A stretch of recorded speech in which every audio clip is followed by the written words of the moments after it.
Dan kata Allah, untuk apa kita dimatikan? Innama tuwaffawna ujurakum yaumal qiyamati. Karena Allah ingin menyempurnakan balasan amal kita. Mengurai rahasia Al-Quran melalui makna dan mabna.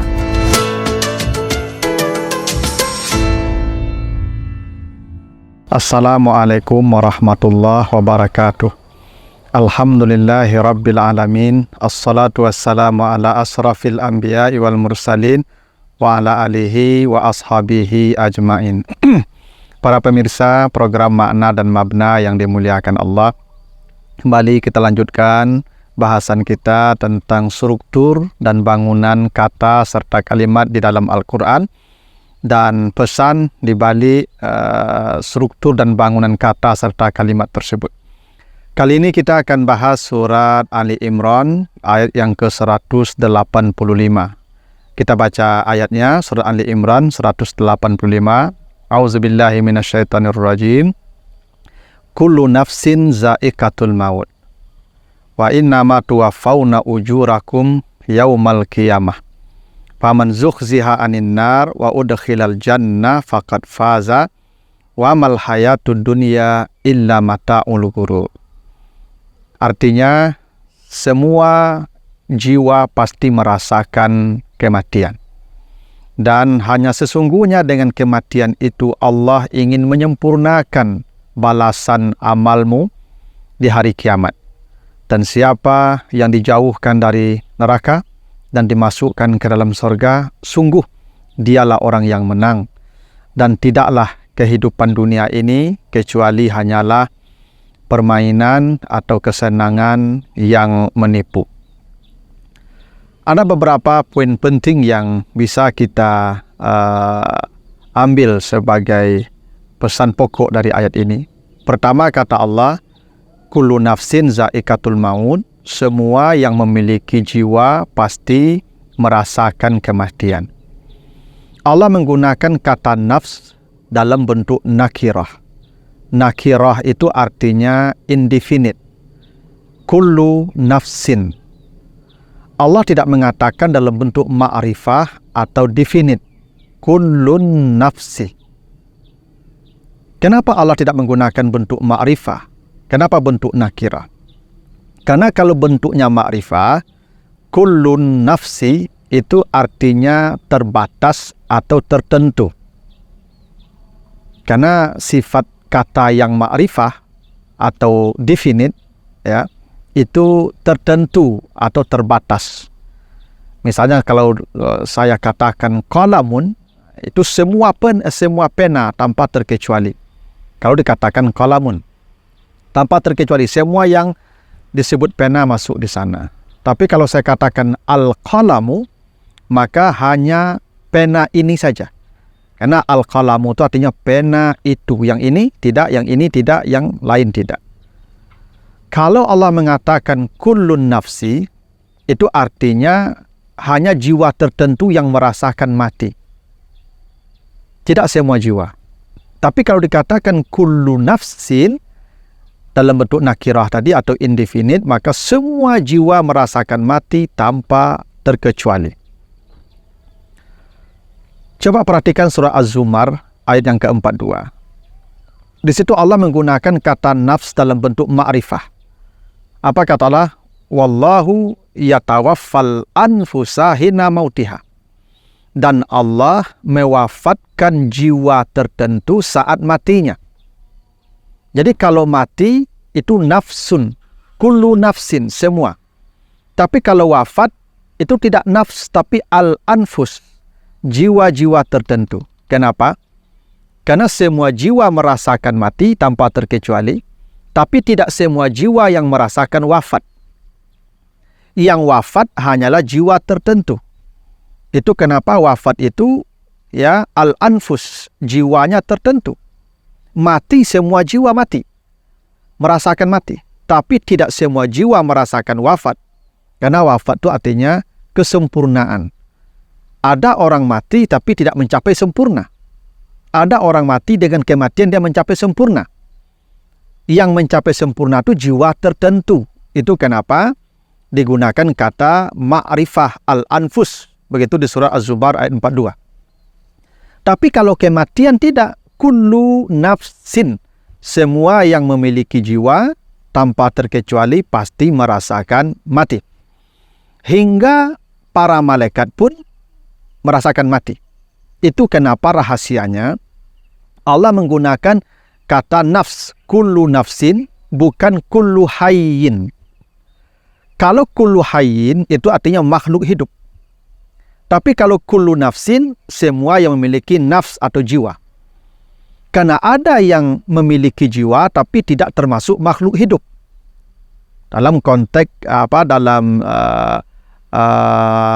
biologi, kita belajar makhluk hidup itu ciri-cirinya dia makan, dia minum, dia berkembang biak. Malaikat itu tidak makan, tidak minum, tidak berkembang biak. Maka secara biologi malaikat bukan makhluk hidup. Tapi malaikat memiliki nafs. Maka malaikat pun akan mati. Kalau dikatakan kullu hayyin za'iqul maut, ya, maka mungkin boleh jadi para malaikat tidak akan mati karena dia tidak termasuk kategori hayyin, tapi dia termasuk kategori nafs. Itulah kenapa di surah Az-Zumar ayat yang ke-68 para malaikat pun mati hingga malaikat maut. Apa kata Allah? Wa nufikha fis suri fasa'iqa man fis samawati wa man fil ard illa man sya'allah. Ketika ditiup sangkakala nanti, maka semua yang di bumi dan semua yang di langit mati. Apa yang di bumi? Ya kita manusia. Ada binatang. Apa yang di langit? Itu ada jin, ada para malaikat. Dan kata Allah, fasa'iqa man fis samawati wa man fil ard illa man sya'allah, kecuali yang dikehendaki Allah belum mati. Salah satunya adalah malaikat maut. Karena malaikat maut terakhir mati karena dia bertugas mematikan semua makhluk dulu.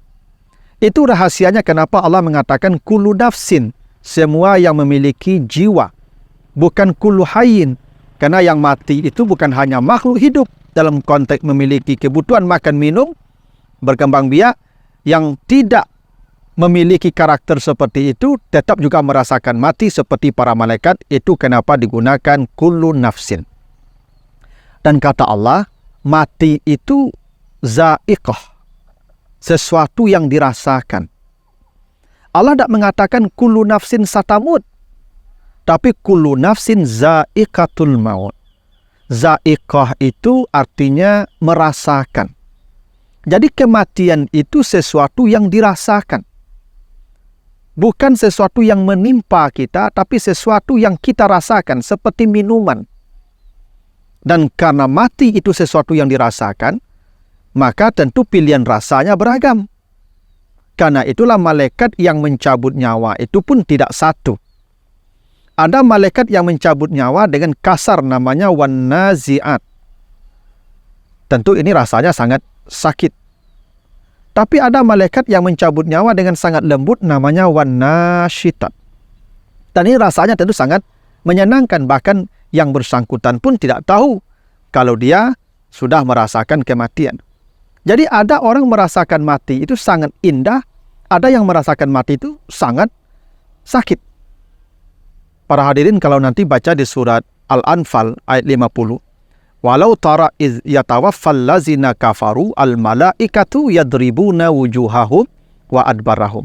Kata Allah, andai engkau melihat, andai engkau bisa melihat orang-orang kafir itu, kata Allah, ketika kematiannya datang, bagaimana cara mati mereka? Para malaikat turun menampar-nampar wajahnya. Tentu sangat sakit. Karena para malaikat menampar-nampar dia saat kematiannya itu. Dan itu mati yang sangat sakit. Tapi ada orang yang matinya sangat nikmat. Perhatikan surat Fussilat. Ya, surat Fussilat ayat yang ke-30. Innal lazina qalu rabbunallah summa istaqamu tatanazzalu alaihimul malaikatu alla takhafu wa la tahzanu wa abshiru bil jannati allati kuntum tu'adun. Sesungguhnya orang-orang yang beriman kepada Allah. Mereka beriman, Allah Tuhan kami. Mereka berkata begitu, mereka bersyahadat. lalu mereka istiqamah ketika hidup di dunia dengan amal-amal tertentu. Jadi ada amal-amal tertentu yang dia kerjakan secara rutin tanpa terputus. Istimrar, dawam. Amal itu dikerjakan kontinu. Walaupun itu kecil. Maka ketika dia akan mati, kata Allah, turunlah para malaikat. Untuk apa turun para malaikat? Menghiburnya. Jangan kau takut, jangan kau sedih, kematianmu tidak akan sakit, tempatmu lebih baik dari ini. Wa absyiru bil jannati allati kuntum tu'adun, maka dipertontonkan sorga kepadanya. Saat dia sedang asik menonton keindahan sorga itu, maka nyawanya ditarik dan dia tidak tahu kalau dia sudah mati. Karena memang orang-orang tertentu itu tidak tahu kalau dia sudah mati. Dia seperti tidur saja. Dan itu pernah dirasakan oleh Uzair namanya. Seperti disebutkan di surat Al-Baqarah ayat 259. Ketika Uzair dimatikan oleh 100 tahun, hancur tulang belulangnya, lalu dia dibangunkan kembali, disusun kembali tubuhnya. Ketika ditanya, kam labista, berapa lama kau berada di sini? Uzair menjawab, labistu yauman au ba'da yaum, saya hanya setengah hari berada di sini.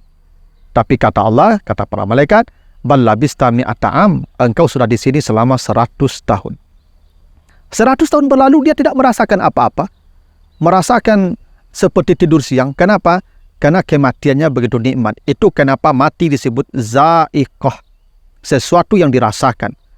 Kalau sesuatu yang dirasakan, maka rasanya bisa nikmat, bisa juga sakit.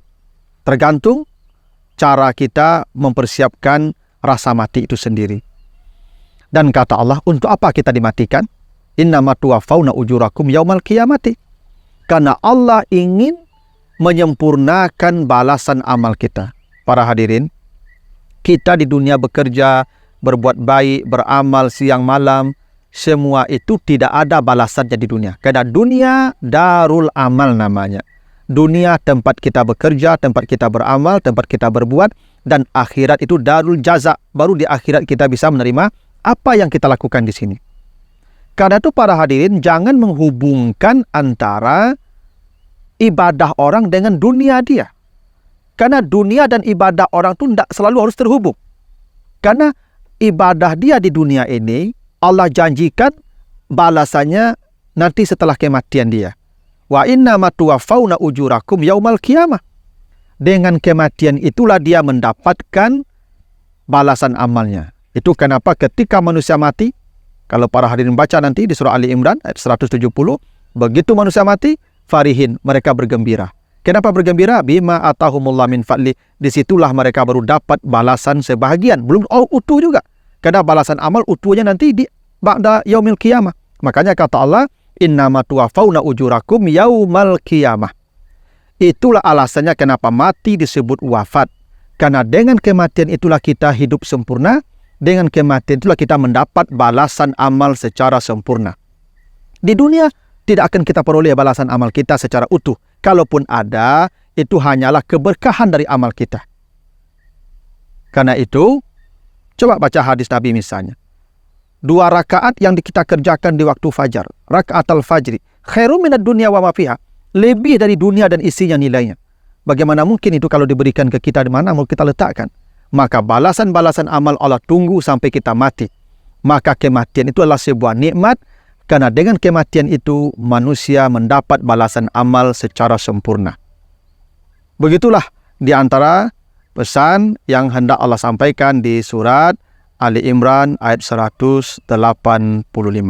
Mudah-mudahan ada manfaatnya, lebih kurang mohon maaf. Wassalamualaikum warahmatullahi wabarakatuh.